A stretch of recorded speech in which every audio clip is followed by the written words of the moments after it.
एक बार की बात है, एक बहुत बड़ी आर्ट गैलरी ने कॉन्टेस्ट डिक्लेयर किया। उसमें उन्होंने अनाउंस किया कि जो भी पेंटर पीस को डिपिक्ट करने वाली वर्ल्ड की सबसे अच्छी पेंटिंग बनाएगा, उसको $10 मिलियन का इनाम मिलेगा। यह बात पूरी दुनिया में फैल गई और पूरी दुनिया से हजारों पेंटर्स ने अपनी अपनी पेंटिंग भेजी उस कॉन्टेस्ट में पार्टिसिपेट करने के लिए। उन हजारों पेंटिंग्स में से जो इस कॉन्टेस्ट के जजेस थे, उन्होंने फाइनली 100 पेंटिंग्स को शॉर्टलिस्ट किया और उन 100 पेंटिंग्स की एक एग्जीबिशन लगाई। उस एग्जीबिशन में इन सारे पेंटर्स को तो इनवाइट किया ही किया, साथ ही साथ मीडिया वाले भी बैठे हुए थे और मीडिया वालों के साथ हजारों लोगों की भीड़ भी जमा थी। क्योंकि प्राइज अमाउंट इतना बड़ा था तो सबका इंटरेस्ट था ये जानने में कि कौन जीतेगा, कि वो पेंटिंग कैसी होगी और कौन वो पेंटर होगा जिसको इतना बड़ा अमाउंट मिलेगा। फाइनली वो दिन आ ही गया। वहां पर सारी ही पेंटिंग्स देखने लायक थी और एक से बढ़कर एक थी। उसमें से कुछ पेंटिंग्स थी जहां पर सबसे ज्यादा भीड़ थी। जैसे एक पेंटिंग थी जहां पर एक बिल्कुल साफ पानी की नदी बह रही थी, जिसके पीछे कुछ पहाड़ थे, उसके ऊपर बर्फ जमी हुई थी और पीछे से सनराइज हो रहा था। एक और पेंटिंग थी जहां पर पेंटर ने पीस को डिपिक्ट किया था फुल मून नाइट के थ्रू, यानी कि एक बिल्कुल पीसफुल लेक थी जिसका पानी बिल्कुल स्टिल था, इतना स्टिल कि उसके अंदर आप रिफ्लेक्शन देख सकते थे आसपास में जो भी कुछ था उसका, बिल्कुल एक मिरर की तरह। और बिल्कुल डार्क आसमान में कुछ तारे चमक रहे थे और एक चांद चमक रहा था। उसके अलावा एक पेंटिंग थी जिसमें बिल्कुल सफेद बादल थे, नीला आसमान था और बिल्कुल हरी हरी घास थी। यानी कि सारी ही पेंटिंग्स ऐसी जिसको देख करके ही मन शांत हो जाए। तो कॉन्टेस्ट बहुत ही टफ था क्योंकि सारी पेंटिंग्स एक से बढ़कर एक थी। तो जजेस के लिए शॉर्टलिस्ट करना कि कौन सी पेंटिंग बेस्ट है, that was very very difficult.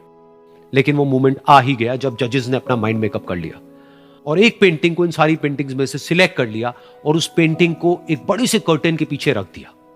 सामने वो सारे पेंटर्स बैठे हुए थे, मीडिया वाले थे और हजारों लोगों की भीड़ थी। सबकी क्यूरियोसिटी बढ़ती चली जा रही थी क्योंकि अमाउंट बहुत बड़ा था। लेकिन जैसे ही वो पर्दा हटा और सामने से सबने उस पेंटिंग को देखा तो सब हैरान रह गए। सब एक दूसरे की शक्ल देखने लगे। किसी को कुछ समझ नहीं आ रहा था कि एक्चुअल में हो क्या रहा है, क्योंकि वो पेंटिंग जो वहां पर दिख रही थी वो दूर दूर तक शांति को डिपिक्ट नहीं कर रही थी। तो सबको लगा कि शायद उस आर्ट गैलरी से कोई गलती हुई है या जजेस से कोई गलती हुई है और किसी गलत पेंटिंग को वहां पे रख दिया है।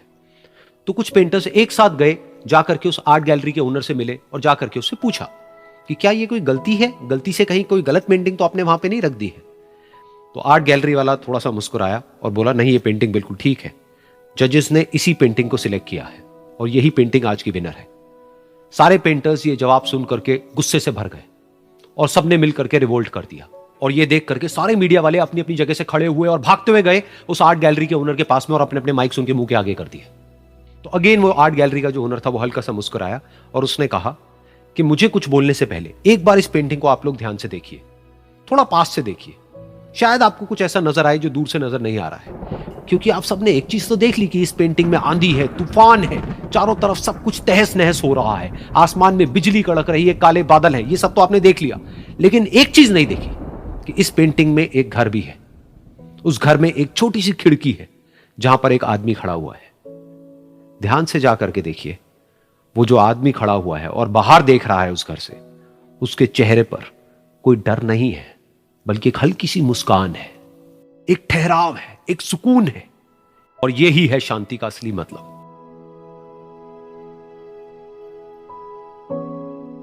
यानी कि शांति का मतलब यह नहीं है कि हमारे बाहर सब कुछ शांत है और फिर हम शांत हैं, क्योंकि वो टेम्पररी है।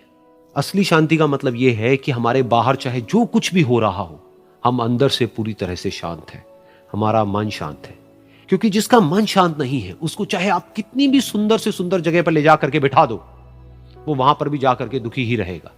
लेकिन दूसरी तरफ से जिसका मन शांत है, उसके बाहर चाहे कुछ भी हो रहा हो, चाहे मौसम कैसा भी हो, चाहे उसके आसपास में सब कुछ तहस नहस हो रहा हो, तूफान हो, लेकिन वो अंदर से बिल्कुल शांत रहेगा। और यही है शांति का असली मतलब।